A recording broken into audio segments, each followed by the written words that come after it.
non, j'ai pas prévu, mais j'y vais quand je veux, donc 4 à 5 jours par semaine. Parce que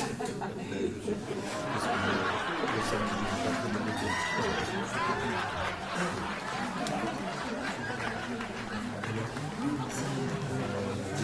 Oui, il y a pas mal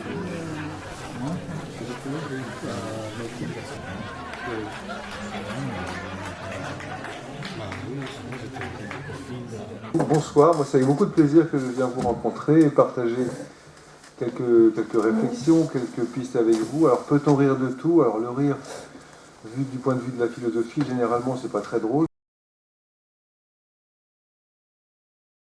J'essaierai de casser un peu ce paradoxe classique. De proposer les choses. Alors pourquoi ce titre-là, peut-on rire de tout? Avant même de rentrer dans le vif du sujet, il m'a semblé que depuis quelques années, il y avait une forme de, comment on pourrait dire ça, une forme de tension qui apparaissait dans la société, qui n'existait pas il y a quelques années, il y a une vingtaine d'années par exemple, il me semble, alors c'est peut-être l'illusion rétrospective comme ça, mais j'ai le sentiment qu'il y a une vingtaine d'années, c'était un peu plus détendu, il y avait plus de légèreté, et on ne prenait pas tout au sérieux, et il me semble qu'il y avait une forme de, quelles que soient les opinions de chacun, d'ailleurs, c'est pas ça qui est en jeu, mais il me semble qu'il y avait une forme d'acceptation, voilà, et de sens de l'absurde et de légèreté, et qui, depuis quelques années, pour certaines raisons, et on va essayer d'en décrypter quelques-unes, eh bien, ça s'est sacrément tendu, et la question du rire, eh bien, est devenue frappée d'un soupçon, voilà, le soupçon de légitimité. Et c'est pour ça que je me suis dit, plus que jamais, il faut reposer la question en revisitant quelques grands modèles, en proposant quelques clés de lecture.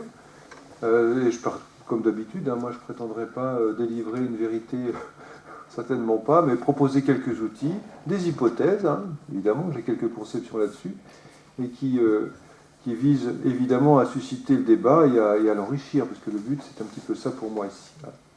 Alors, j'ai procédé de la façon suivante, je propose 6 axes, voilà, 6 axes de réflexion, certains seront un peu plus développés que d'autres, et au fur et à mesure, vous allez voir, ça va être de plus en plus engagé. Voilà. Voilà. Le but étant, donc à la limite, de plus en plus, je pense que parmi vous, certains sont de moins en moins d'accord, par exemple, mais c'est fait exprès, pas un problème.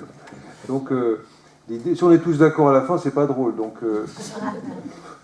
Même, c'est ce que je dis parfois à des élèves, quand ils font un exposé que je suis d'accord, je fais semblant de ne pas être d'accord. Voilà. Histoire de montrer justement que dans une démocratie, on peut théoriser sur la démocratie, et le mieux c'est quand même de la pratiquer.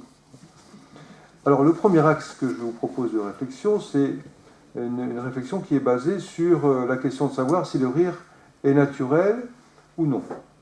C'est vrai que le rire semble naturel. Il n'y a même pas grand-chose qui semble plus naturel que le rire, et les éthologues, les spécialistes de biologie animale, du comportement animal, nous apprennent depuis quelques années que, et à ma grande surprise, moi, certains animaux seraient susceptibles d'avoir un comportement qui serait analogue au rire humain.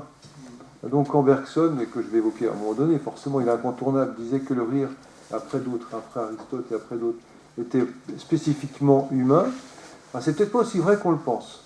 Alors cela dit, c'est avec leur particularité. Il y a une vétérinaire qui m'expliquait que même les singes les plus évolués, par exemple, étaient capables de faire des blagues, et pourquoi pas d'une forme d'humour. Bon, alors c'est un humour de chimpanzé, on est d'accord. Bon, voilà. Mais sur certains aspects qui a, à mon avis, rien à envier à certains humours humains, voilà, c'est possible. Mais ça reste quand même particulier. Moi, je me situerais dans la question de savoir si le rire est spontané ou pas. Ou est-ce que le rire doit quelque chose à son environnement? Et si le rire semble naturel, il me semble, c'est la première hypothèse, premier axe, que le rire en réalité est culturel. Et il est dépendant d'un contexte. Et ça va avoir une répercussion sur la question est-ce qu'on peut rire de tout? Parce que ça va dépendre beaucoup du contexte dans lequel on va se situer. Le premier exemple que je prendrais pour illustrer ça, c'est l'exemple de la sociologie.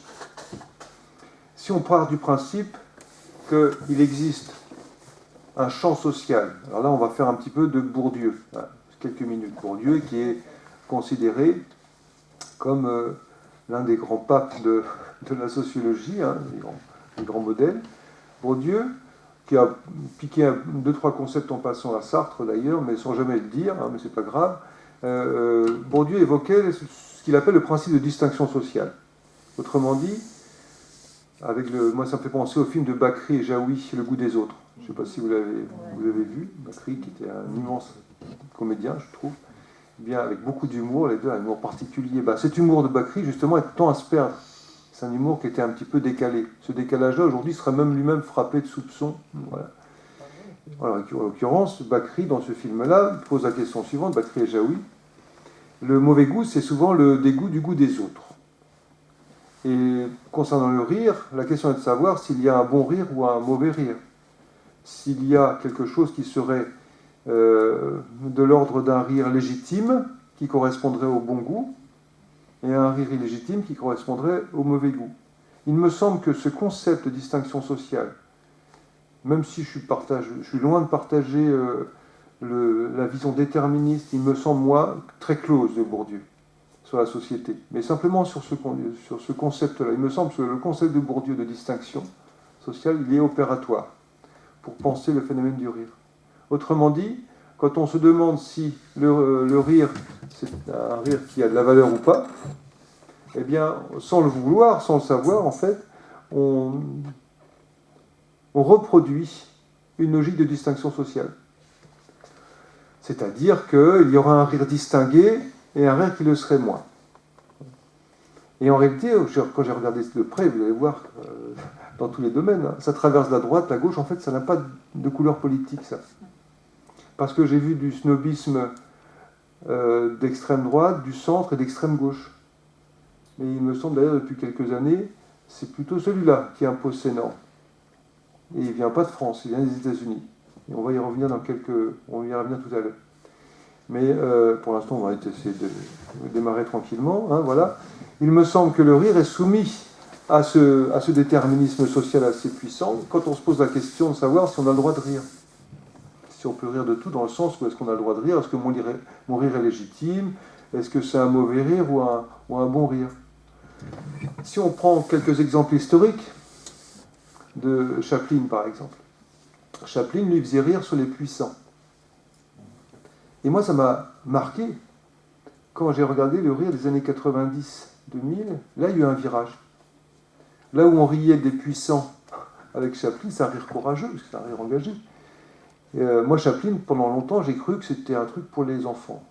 Et que c'était passé, qu'il y a une histoire de ce qui fait rire ou pas, en fait. Et puis, il n'y a pas très longtemps, il y a 2-3 ans, en fait, un ami, Beck, qui est à la fac, qui enseigne la poésie, m'a dit non, mais regarde ça, revois à nouveau Chaplin aujourd'hui, tu vas voir à quel point c'est pas du tout quelque chose de passé, c'est pas du tout pour les enfants, mais alors pas du tout.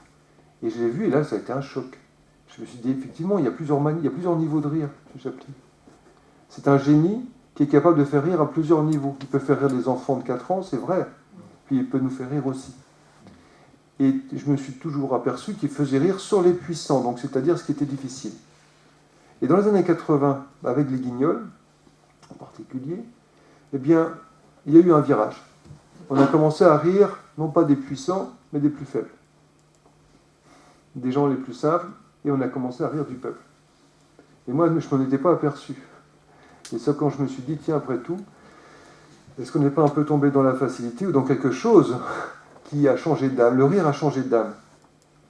Et à ce moment-là, eh bien, il m'a semblé que s'opérait ce virage et cette facilité, après tout, dont on n'est peut-être pas sorti et qui explique pas mal de choses aujourd'hui. En tout cas, il me semble que le principe de Bourdieu reste opératoire, c'est-à-dire qu'on rit à partir d'un capital social qui est intériorisé. Alors, le capital social, pour résumer, c'est le capital culturel plus le capital économique. Quelle différence entre les deux? C'est le capital économique, c'est tout ce qui est manifeste, tout ce qui serait du domaine de l'avoir. À mon avis, les deux sont du domaine de l'avoir, mais bon. Et le capital culturel, il est intériorisé, donc a priori, il se voit moins. Voilà. Et d'ailleurs, c'est pour ça que ceux qui sont démunis en capital culturel, ils ne le savent même pas. Et la seule chose qu'ils veulent, à quoi ils aspirent, c'est d'acquérir un capital économique. Et c'est pour ça que dans les banlieues, ils ne brûlent pas des librairies, d'ailleurs. Et d'ailleurs, c'est dans les quartiers les plus difficiles. Et moi, ça ne m'étonne pas du tout. Puisque, par définition, ce capital leur est étranger. Et c'est la richesse manifeste et visible qui les intéresse. Autrement dit, ce capital économique. Après, il serait peut-être temps de remettre au goût du jour des vieilles valeurs qui étaient celles d'une certaine droite et aussi d'une certaine gauche, comme celle du mérite, etc. Mais ça, c'est un autre problème. En tout cas, le rire, c'est l'extériorisation de quelque chose, et c'est une reproduction sociale, peut-être aussi, ça joue peut-être un petit peu ce rôle-là. Mais en tout cas, le rire pourrait très bien être analysé comme relatif à un type particulier de socialisation. Donc, il n'est pas aussi libre qu'on le croit, c'est-à-dire que, en fait, on ne rit pas de la même manière. Tiens, on parlait de ça tout à l'heure. On ne rit pas de la même manière, sans doute, sans même se rendre compte, et on ne rit pas des mêmes choses, et on s'en rend sans doute pas vraiment compte, en fonction du capital culturel qu'on a hérité. Ça veut dire que, par exemple, si on a changé si on a eu la chance de participer à ce que les sociologues appellent les économistes la mobilité sociale, voilà. Et quand on revient dans sa famille, dans ses proches, si on est d'une origine très modeste, et ça je pourrais vous en parler, eh bien, on se surprend à ne plus rire tout à fait des mêmes choses. Ça ne veut pas dire qu'on a, au fond de soi, changé. Ça veut dire que sans même se rendre compte, on a mis un chapeau dessus. Mais en fait, c'est toujours une partie de nous.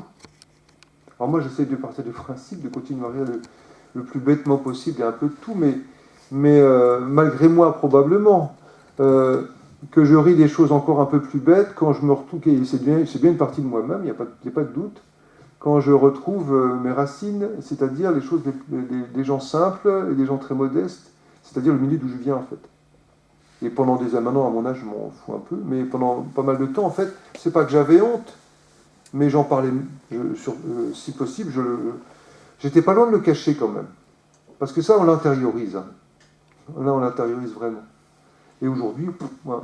Mais en tout cas, ce qui est sûr, c'est que le rire reproduit probablement une manière d'être intégré ou pas à une classe sociale, et de l'exprimer ou pas, et on se pose à soi-même, dans le silence de sa propre petite police des conduites personnelles, le fait de savoir si on a droit de rire de tout ou pas, pour être intégré à un milieu. Voilà. Ça, c'est une première référence.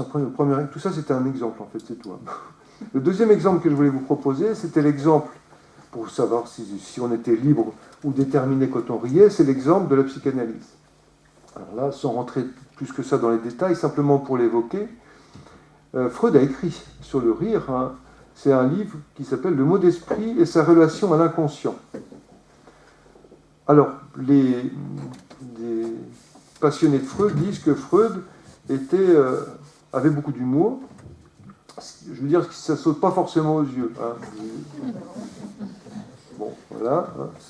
Il était sans doute modérément connu pour son comique troupier. Enfin, mais il était essentiellement un grand génie de la psychanalyse, un grand inventeur. D'ailleurs, comme beaucoup de grands penseurs, hein, qui sont...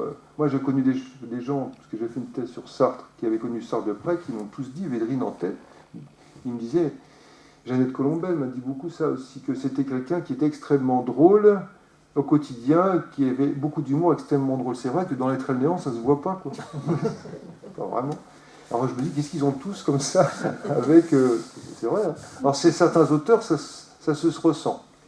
On sent un décalage parfois, une légèreté ou quelque chose comme ça. Mais chez d'autres, non. Et chez Freud, en tout cas moi je ne l'avais pas vu spécifiquement. Mais il collectionnait les mots d'esprit. Ça c'est sûr. Il n'est pas surprenant qu'il ait cherché à découvrir les ressorts, hein, le sens caché des mots d'esprit, parce que c'est un phénomène humain particulier quand même, les mots d'esprit. Pourquoi certains passent beaucoup d'énergie et de temps à inventer, je ne sais pas, des contrepétries, des mots d'esprit, mais ça demande une sacrée énergie quand même, enfin, c'est du temps. Donc c'est une passion particulière, je veux dire, c'est pas... À quoi ça sert, après tout? Ben rien, hein, à peu près, mais pourtant on y tient beaucoup. Il y a un ressort caché, pensait Freud, et dans cet ouvrage-là, dans le mot d'esprit et sa relation à l'inconscient, il passe en revue de manière un peu systématique la grande variété des formes de comiques, tous les comiques qui existent, et pour lui, ce qu'il englobe comme mot d'esprit, ça regroupe beaucoup de choses, hein, ça regroupe tous les mécanismes en fait, qui produisent un effet comique. Et de son point de vue, pour Freud, en fait, il y a beaucoup de similitudes entre le comique et le travail du rêve. De son point de vue, on observe la condensation, ce qui est un mécanisme important. En d'autres termes, on peut dire que dans le mot d'esprit, manifeste beaucoup de choses et manifeste une donnée qui viendrait, de son point de vue évidemment, de l'inconscient. On retrouve également le procédé de déplacement. Déplacement, et donc le mot d'esprit permet d'aller au-delà de la censure, de contourner le surmoi, on pourrait le dire comme ça, de contourner les interdits, et donc les interdits exercés par cette censure que les psychanalystes appellent le surmoi, sur des contenus qui peuvent être ou agressifs ou des contenus sexuels refoulés.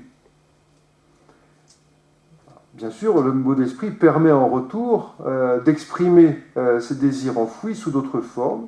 Enfin, on reconnaît un procédé que la psychanalyse analyse de près, qui serait le procédé de figuration, qui modifie la forme des mots en créant des doubles sens ou des jeux de mots.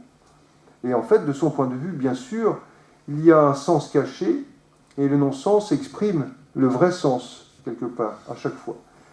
À la différence du rêve, que Freud considère comme un produit psychique particulier, mais asocial, le mot d'esprit constitue au contraire la partie la plus sociale de l'individu. Parce que l'humour nous fait rentrer en relation avec l'autre. Alors que le rêve nous enferme sur nous-mêmes.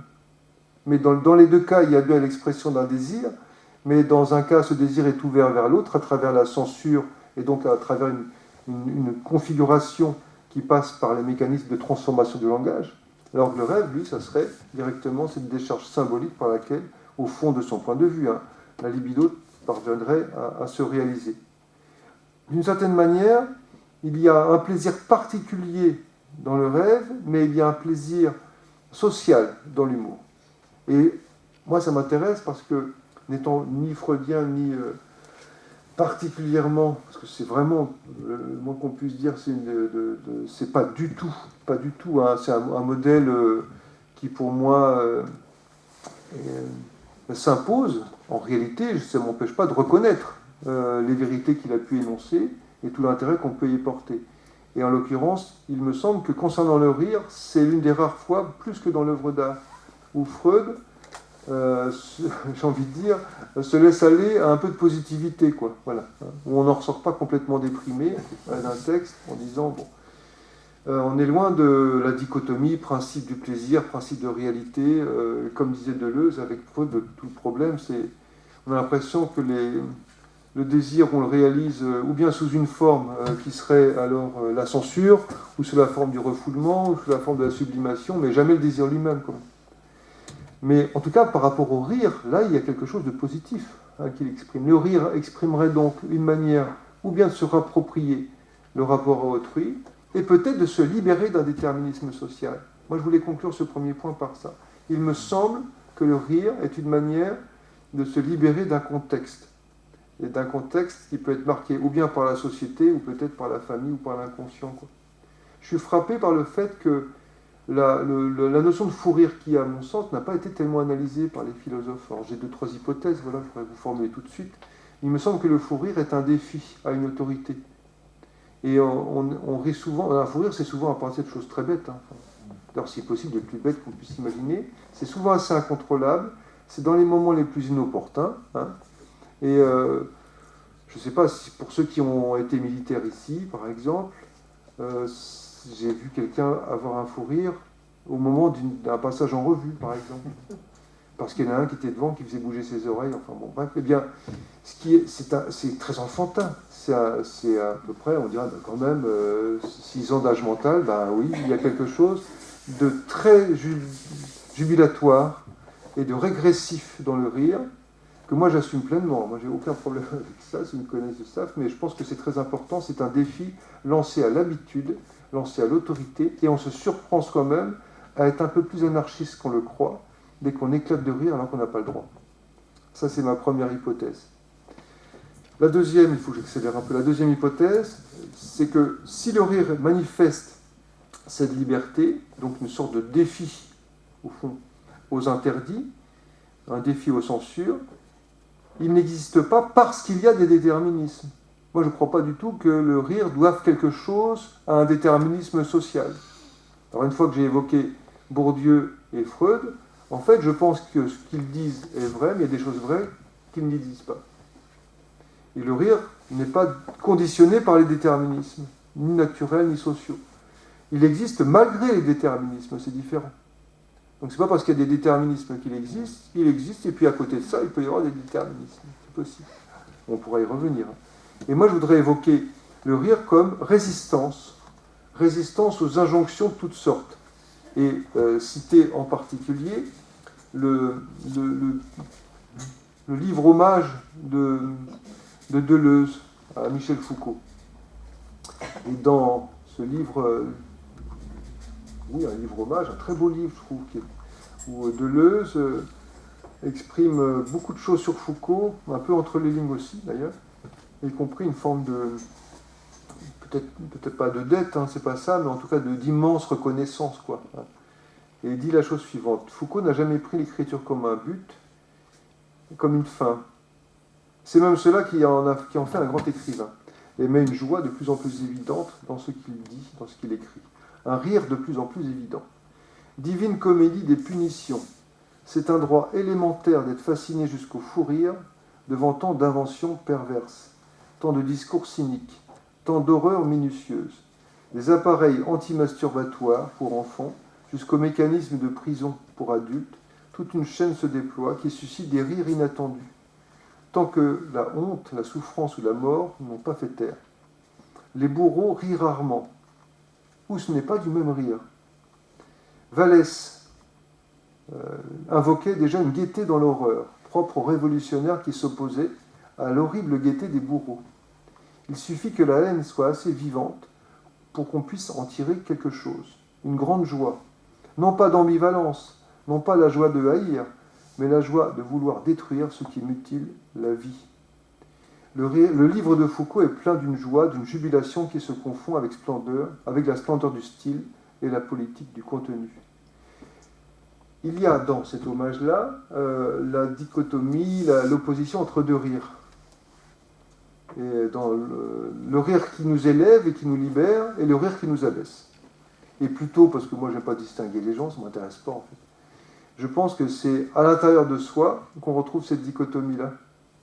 Et on peut parfois se surprendre à un rire qui nous libère, c'est le rire de la légèreté en fait, qui est à mon avis l'équivalent de la danse de chez Nietzsche, la danse de Zarathustra.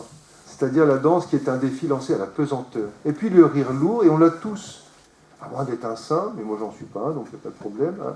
C'est-à-dire d'être partagé par cette dichotomie-là. Il y a en nous une partie qui peut rire de manière lourde et une autre partie qui peut rire de manière légère. Et la légèreté du rire, c'est un rire qui me semble nous élever. Et il y a le rire qui rabaisse, c'est celui qui est la vie. À mon sens, par rapport à ce que je disais tout à l'heure, le rire qui nous rabaisse, c'est celui également qui est facile, par exemple, qui va rire des gens qui peuvent pas se défendre. Et c'est pour ça que je suis un peu remonté, ça se s'entend, vers ce rire des années 90, que j'ai sans doute partagé moi-même le premier, hein, évidemment. Mais qui me semblait à un moment donné, là, c'est là que ce virage, à mon sens, s'est opéré, quoi. On pourrait y revenir, bien, évidemment. Et donc il y a le rire qui enferme, et donc celui qui élève, qui libère. Et j'ai envie de risquer l'analogie entre ce que dit Bergson de la religion dans un ouvrage qui s'appelle « Les deux sources de la morale et de la religion », en réponse à Durkheim. Je fais une analogie, hein, c'est-à-dire que j'applique au rire ce que Bergson dit de la religion. Durkheim considère que la religion, c'est une forme de résistance, au fond, à la peur de la mort, et une résistance à la peur, du point de vue d'un groupe social, de dissolution d'un groupe. Et donc, ça constituerait à la fois un principe d'unification d'une société et de résistance à une représentation qui serait insupportable, qui serait celle de la mort. Alors, la réponse de Bergson, hein, et pas résumer un livre en 2 phrases, mais simplement pour vous donner une clé, la réponse de Bergson, c'est que Durkheim, ce qu'il dit est vrai, mais il n'atteint que ce qu'il appelle la religion close. Autrement dit, pas la religion ouverte et libre. C'est-à-dire qu'il y a 2 manières d'être croyant. On peut être croyant par peur, par peur de la mort, et on peut être croyant d'une autre manière, quoi. C'est-à-dire en partant du tout. Parce que si on part des parties, évidemment, on n'arrive jamais à cet acte de foi total. Et ben, je pense que c'est la même chose pour le rire. Il n'est pas seulement la réponse à un déterminisme social, familial, inconscient. Il n'est pas seulement une manière de s'intégrer à un groupe. Il est une manière aussi de défier une censure. Et vous commencez à me voir venir avec mes gros sabots. Hein. Il est une manière de défier la censure. Il est une manière aussi de mettre en question ce qui est un petit peu établi. Alors, à partir de là, on peut considérer que le rire est une expérience de la liberté, en acte, une expérience de la liberté. Le troisième point que je peux aborder maintenant, c'est justement ce rire comme expression de la liberté, c'est-à-dire comme prolongement de la liberté d'expression.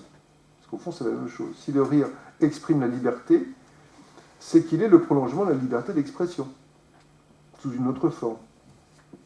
Mon hypothèse, c'est qu'il existe ce que j'explique dans un ouvrage qui s'appelle Le sens de la responsabilité. 3 formes de liberté qui résistent au déterminisme. La foi au sens où Bergson l'entend, c'est-à-dire une expérience, une conversion spirituelle qui résiste au déterminisme. Il y a des parents qui sont athées, qui avec stupéfaction découvrent qu'ils ont un enfant qui se met à croire en Dieu, ou inversement d'ailleurs. Dans les deux sens, ça joue ça. Voilà, bien sûr. Où on peut s'être cru soi-même athée, voilà, et puis se découvrir qu'en fait c'est plus compliqué qu'on l'imaginait. Alors il y a un croyant qui me disait il n'y a pas longtemps, oui, tu sais, dans les avions qui se cassent la figure, dans les avions qui s'écrasent, il n'y a plus d'athées. Je lui ai répondu, mais qui c'est qui fait tomber l'avion alors? On pourrait demander après tout. Ils me disent pourquoi il fait tomber l'avion avec des croyants dedans. Enfin, j'en sais rien, mais bon. En tout cas, ce qui est sûr, c'est que dans les deux cas, si croire par intérêt, c'est la religion close. Croire par espoir et par générosité, c'est la religion ouverte. Ce sera la même chose avec la morale. Hein. Si je suis moral par intérêt, c'est pas la même chose que si la récompense de mon acte, elle est dans l'acte lui-même. Et là, je pourrais renvoyer une spécialiste de Kant, Calmy, qui aurait plein de choses à vous dire là-dessus. Et je pense que c'est ça dont il s'agit. Donc, la première expérience de la liberté, c'est la foi. Le deuxième, c'est l'amour. Je pense que l'amour résiste aussi au déterminisme. Et là, il faudrait faire toute une conférence sur l'histoire du romantisme et montrer à quel point moi je trouve que l'expression que l'amour rend aveugle est fausse, quoi. C'est pour ça que j'avais écrit ce livre-là, où je suis en train d'écrire ce livre sur aimer, parce que je pense que l'amour rend lucide sur la vraie beauté de l'autre, quoi. L'amour rend pas du tout aveugle. Si l'amour rendait aveugle, bon, bah, on n'irait pas loin avec, voilà, mais c'est faux, l'amour, ça rend lucide sur ce qu'est l'autre véritablement, corps et âme confondus en plus. Non, c'est un truc très fort, ça, d'ailleurs, dans l'amour. J'ai jamais vu quelqu'un tomber amoureux d'un esprit, quoi. Enfin, notre voisin, il n'est pas à l'état gazeux, enfin, je sais pas. Et ça, j'ai jamais vu ça. Et dire qu'on aime une qualité physique chez quelqu'un, c'est un peu dégradant, quand même. J'aimerais pas qu'on dise, voilà, ton corps, ça va, mais surtout, tais-toi. Les qualités timides, enfin, c'est un peu vexant, hein, d'accord? Donc, mais dans les deux sens, c'est vexant, d'ailleurs, c'est marrant, parce que si on dit, bah, moi j'aime beaucoup ton esprit, mais j'ai pas envie de te regarder, on voit bien qu'on est les deux. Et d'ailleurs, on ne peut pas faire la différence. Ça veut dire que dans l'amour, le dualisme, ça marche pas, enfin, plus de sens, en fait. On aime une attitude, un comportement, une voix nous restitue la personne entière. On aime l'autre à travers la voix, et quand on a aimé, quand il n'est plus là, eh bien on aime l'autre à travers le souvenir qu'on en a, et c'est corps et âme qui nous revient à l'esprit, évidemment, quoi. On le voit bien. Donc, il me semble que la foi, l'amour, mais également la créativité artistique résiste au déterminisme. Bourdieu, encore là, pardon, je vais pouvoir dire ce que j'en pense maintenant. Bah, Bourdieu, son principe de distinction, ça marche très très bien pour expliquer la créativité au passé, mais pas au présent. Il explique bien les œuvres d'art telles qu'elles ont pu être créées, et je pense que ça marche assez bien, et y compris son analyse de Flaubert, ça fonctionne pas mal. Ça fonctionne très bien, la vie sociologique, et puis la façon dont ça... dans la distinction, la critique sociale du jugement. Mais par contre, ça ne dit pas comment et pourquoi Flaubert, qui devient un génie, alors que jusqu'à l'âge de 8 ans, on le considérait comme l'idiot de la famille. Donc, il n'explique pas comment on passe d'un déterminisme à l'autre. Donc il me semble que la foi, l'amour et l'art échappent au déterminisme social. Et ça, on pourra en discuter, hein, évidemment. Et je crois que, en apparence, le rire n'en fait pas partie, mais je crois que c'est une apparence. En vérité, il est présent. Il est présent dans le sourire de la foi, il est présent dans celui qui espère malgré l'existence pesante, malgré la douleur, malgré ce qui peut arriver. Il y a un sourire, il y a un rire qui est positif également, hein, il y a un bonheur. Hein, voilà. Il y a également une résistance dans l'amour et le fou rire. C'est-à-dire, dans l'amour, on peut le penser comme amour au sens d'être amoureux, mais aussi dans l'amour, dans l'amitié. Parce que l'amitié est une forme d'amour. Et moi, je ne suis pas d'accord avec Onfray du tout, quand il dit que l'amitié, c'est de l'amour sans le corps. Mais je pense que ce n'est pas vrai du tout, parce qu'il y a beaucoup d'amitiés qui se nouent parfois quand on fait des randonnées. C'est bien quelque chose de physique, une randonnée. Quand on partage, c'est quelque chose qui est physique et qui peut se contempler. Un concert, une musique, du jardinage, du bricolage, quelque chose de physique en même temps. Enfin, je parle du bricolage, moi, enfin bon. L'idée que je m'en fais, hein, bon, c'est quelque chose de... Pour moi, c'est un concept, c'est une connaissance du troisième genre, enfin, quelque chose comme ça. Mais, ou plutôt du premier d'ailleurs, mais enfin bref, c'est quelque chose, pour moi, c'est une image qu'on pourrait s'en faire. Non, je pense que l'amitié, c'est de l'amour, mais sans désir. C'est différent. Ça peut très bien marcher avec quand on fait du sport, par exemple, se nouent des amitiés dans l'effort, dans la générosité. Les cyclistes, hein, ils savent ça bien. Le porteur d'eau, heureusement qu'il est là d'ailleurs, parce que sinon, les échappés, ils n'iraient pas loin. Hein, voilà. Et je pense que donc ça se joue dans le sport, par exemple. C'est un rapport au corps, mais ce n'est pas un rapport au désir. C'est deux logiques différentes.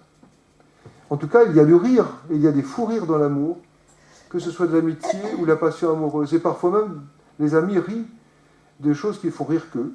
Voilà. Et on se demande pourquoi ils rient, mais il suffit qu'ils se regardent et ils rient. Moi, il y a des amis, rien que je vois leur tête, je ris, mais ils ne sont pas vexés, d'ailleurs, c'est pour ça que ça reste des amis. Bon, mais, parce que, ou inversement, ils me voient, ils éclatent de rire, je dis, dis donc, ça pourrait être vexant, hein, quelque part. Mais en fait, ça ne l'est pas. Et il y a un livre de Céline Rigaudon, à un moment donné, enfin, Céline qui a, par ailleurs, bon, je parle que de l'écrivain, on est d'accord, hein, mais dans un roman de Céline, il se réveille le matin, enfin, non, la nuit, il prend une tuile sur la tête dans la journée, enfin, comme d'habitude, il lui arrive des choses, et puis, au milieu de la nuit, il éclate de rire à plusieurs reprises, et sa femme lui demande pourquoi il rit, parce qu'il dit, parce que je pense à ma tête, puis il dit, sa femme lui dit, tu ferais mieux de penser à autre chose, hein, il me rire, parce que franchement, bon. Et lui, il pense à sa tête, rien que de penser à sa tête, ça le fait rire. Bon, ça c'est Céline. Mais ça veut dire qu'il y a dans le rire une complicité qu'on trouve dans l'amour et dans l'amitié. Il me semble aussi d'ailleurs que, chez Bergson par exemple, quand il explique le rire c'est du mécanique plaqué sur du vivant, c'est une façon de considérer que le rire c'est une mise en spectacle du vivant qui se comporte comme si c'était de la matière. Et c'est pour ça que ça nous fait rire.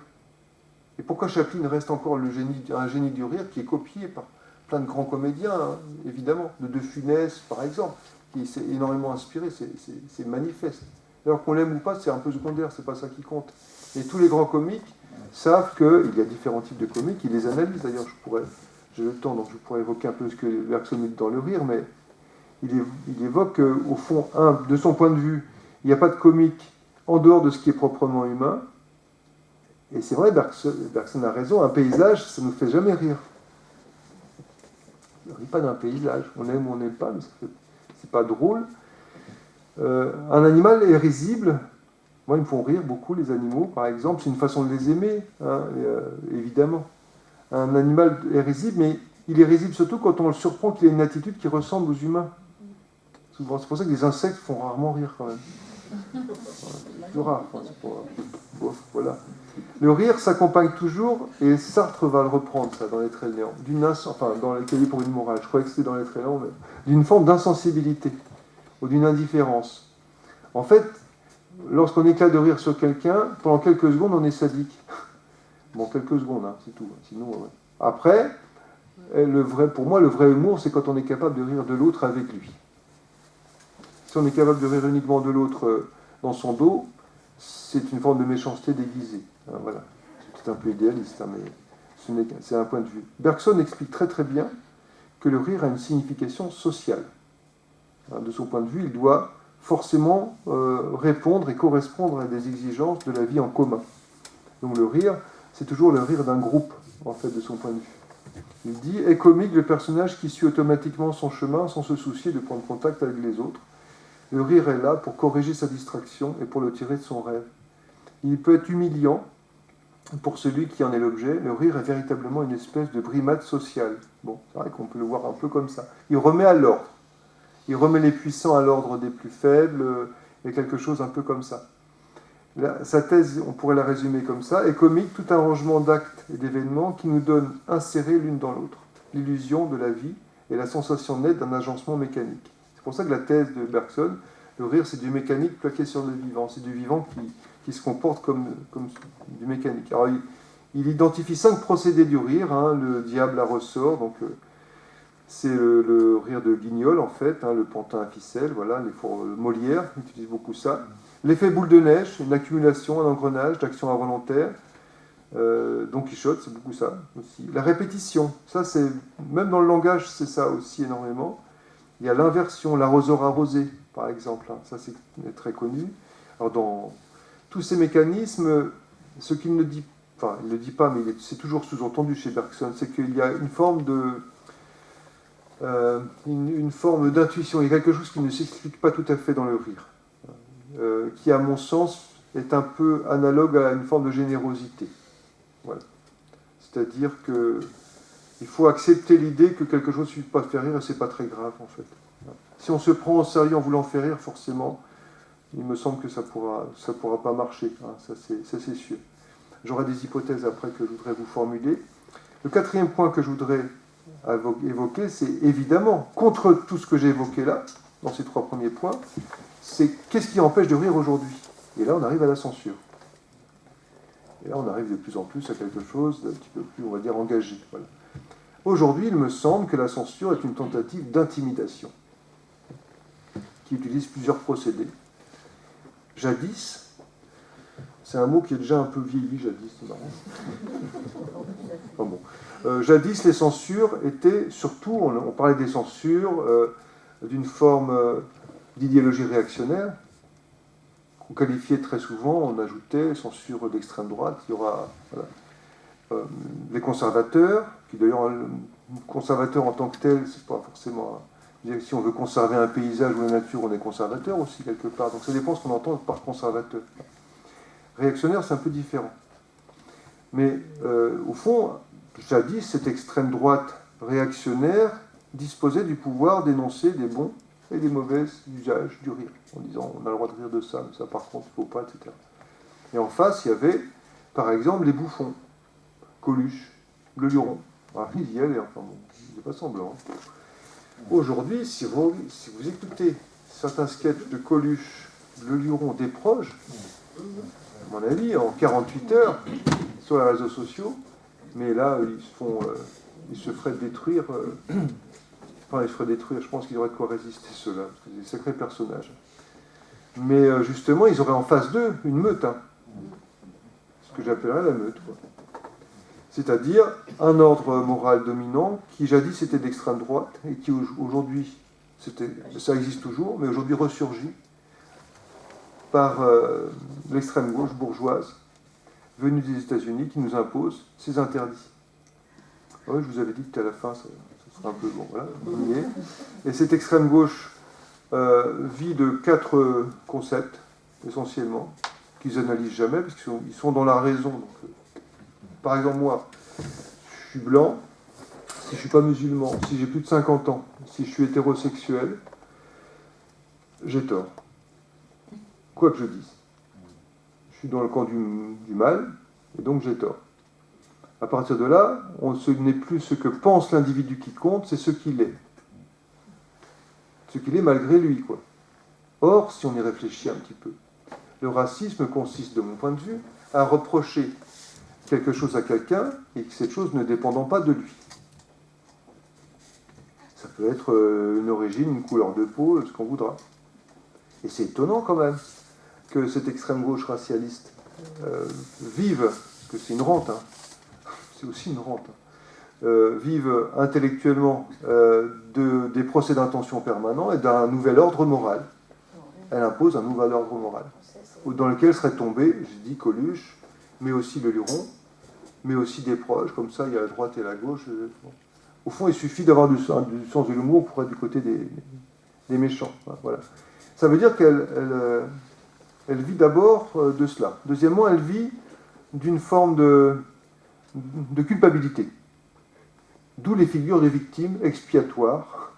Et la figure christique de l'extrême gauche américaine, ça serait quoi? Ça serait le migrant, ça serait une vision totalement surjouée, évidemment, de la figure qui serait la figure du faible. Se rendant même pas compte qu'elle essentialisme, alors, sans arrêt d'ailleurs, ce qu'elle prétend être le camp des faibles, sans lesquels elle ne vivrait pas longtemps. Donc une culpabilité d'exister mal digérée, moi ça me fait penser à Nietzsche, quand Nietzsche dit que la conscience morale, c'est une culpabilité, une cruauté retournée contre soi-même. Moi, il me semble que les obsédés de la morale, de l'extrême gauche bourgeoise, j'aime bien dire ce mot parce que c'est la vérité en fait. C'est pas du tout le peuple, les classes populaires qui pensent comme ça. C'est vraiment une extrême gauche bourgeoise qui impose ce nouvel ordre moral là. Et les États-Unis nous importent plein de choses merveilleuses, et dans l'histoire aussi.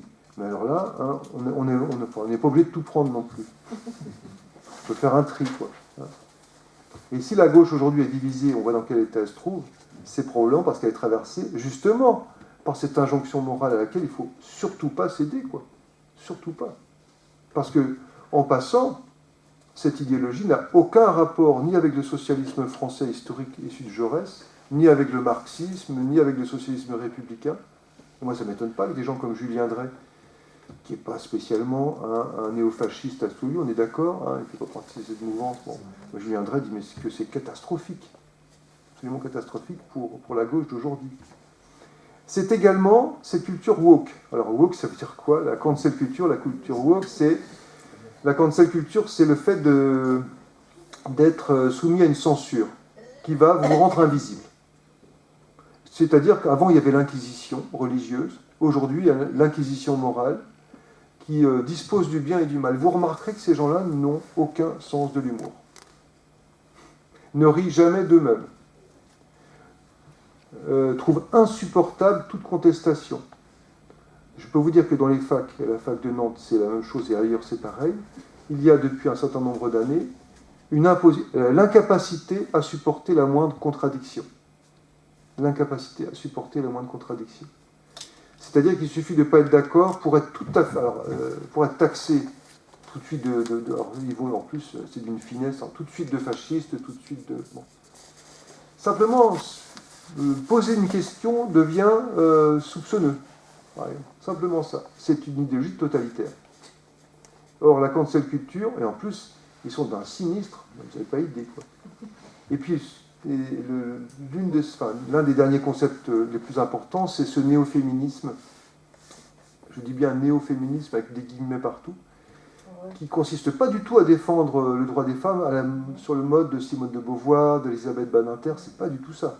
Qui consiste à transformer les hommes en épouvantables repoussoirs. Donc ça part et ça crée et ça nourrit simplement la haine de l'autre, quoi.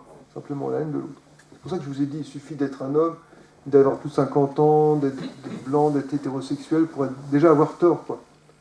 C'est-à-dire que ça ne dépend pas de moi. Ça ne dépend pas de moi. Donc quoi que je dise, quoi que je puisse dire, déjà j'aurai tort de toute façon parce qu'on me soupçonnera de parler au nom de je sais quel intérêt caché, masqué. Bon. Cette logique paranoïaque, parce que c'est vraiment une logique paranoïaque qu'on retrouve habituellement dans certaines sectes, eh bien c'est exactement la logique paranoïaque qui empêche de rire de tout, quoi. Qui empêche de rire de tout. Et on arrive, parce que c'était la première couche, hein. La deuxième couche, c'était l'avant-dernier point, c'est la résistance. Il me semble qu'aujourd'hui, il faut, et il est urgent, de résister à cela. Cette idéologie dont vous avez entendu parler depuis quelques années, enfin depuis quelques temps, c'est ce qu'ils appellent la déconstruction. En fait, ça vient de Derrida, qui lui en avait fait quelque chose d'intelligent. Contrairement à eux, bon. Et ben, je pense qu'il faut déconstruire cette déconstruction. Je pense qu'il ne faut pas du tout en avoir peur. Je pense que conceptuellement et philosophiquement, c'est assez faible. Leur idéologie, la preuve, c'est qu'ils ne supportent pas la contradiction. Parce que les gens qui ne supportent pas la contradiction, c'est qu'ils ne sont pas très sûrs d'eux. Hein. En tout cas, ils ont peur, en tout cas, d'être contredits, vous voyez. Et je pense qu'il ne faut pas du tout se laisser impressionner par cette idéologie-là. Qu'on soit de droite ou de gauche, d'ailleurs. Qu'on soit de droite ou de gauche, la France a des traditions de contestation de l'ordre établi, d'humour, de rire, sous différentes formes, d'ailleurs. Et je pense qu'il ne faut pas l'abandonner en se laissant capter par une morale peut-être protestante à l'origine, mais enfin un certain type de protestantisme aussi, issu d'outre-Atlantique, et qui impose un ordre moral dans lequel on n'aurait plus le droit de rire de tout. Or, on est au pays de Voltaire, on peut se moquer des religions en étant croyant, ou pas d'ailleurs. On peut se moquer d'eux. Et l'amalgame qui consiste à dire si on se moque d'une religion, c'est qu'on se moque des croyants. Enfin, évidemment que non, quoi.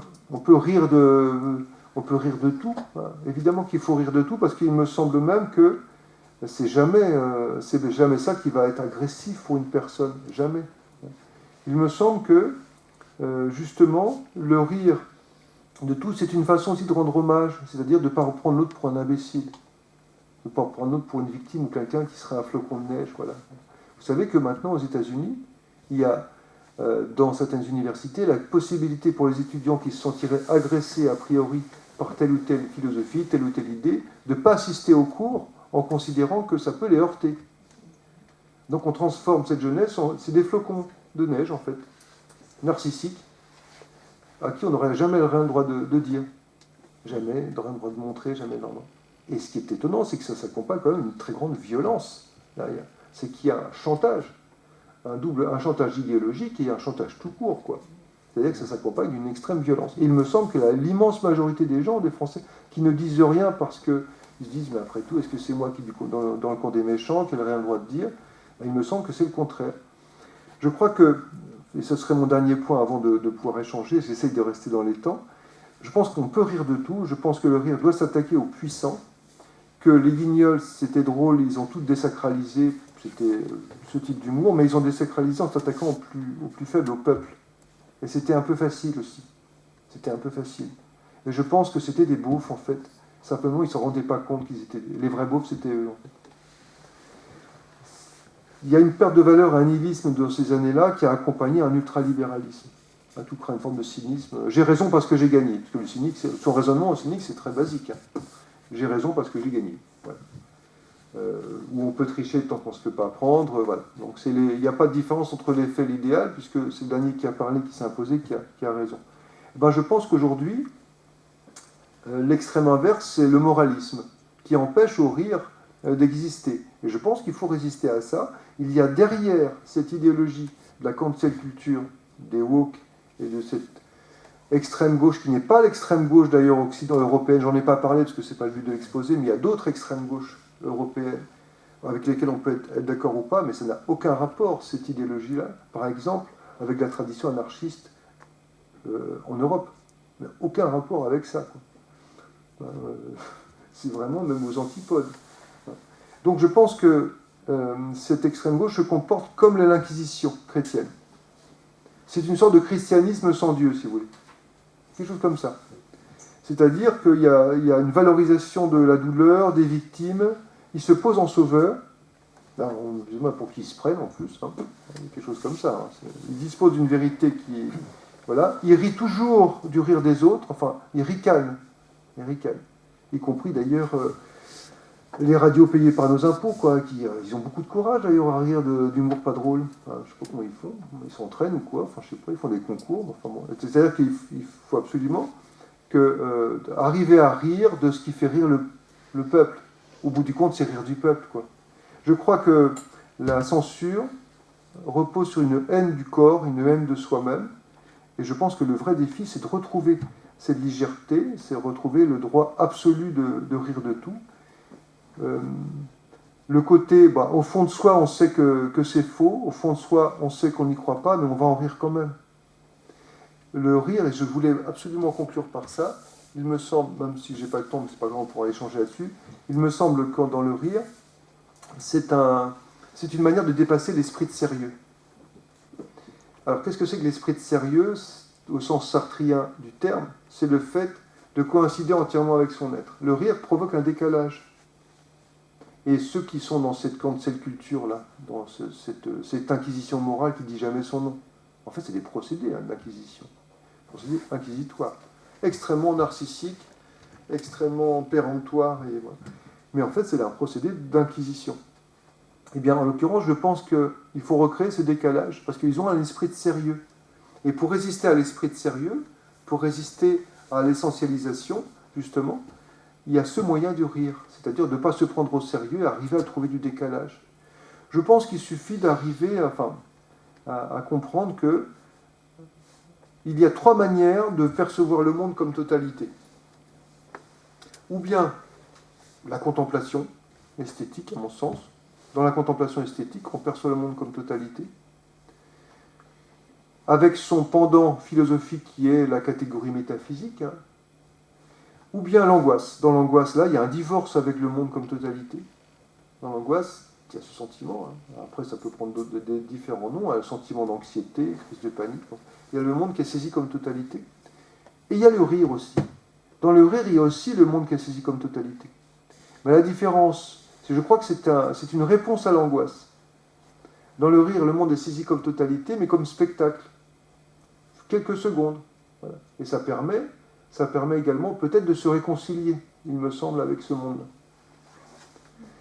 Dans la connaissance, dans la métaphysique par exemple, la science doit s'attacher à connaître des bouts du mari un peu de tout, parce que c'est une façon de se réconcilier avec le monde, et aussi une façon de se réconcilier avec les autres, tout simplement. Voilà, je vous remercie.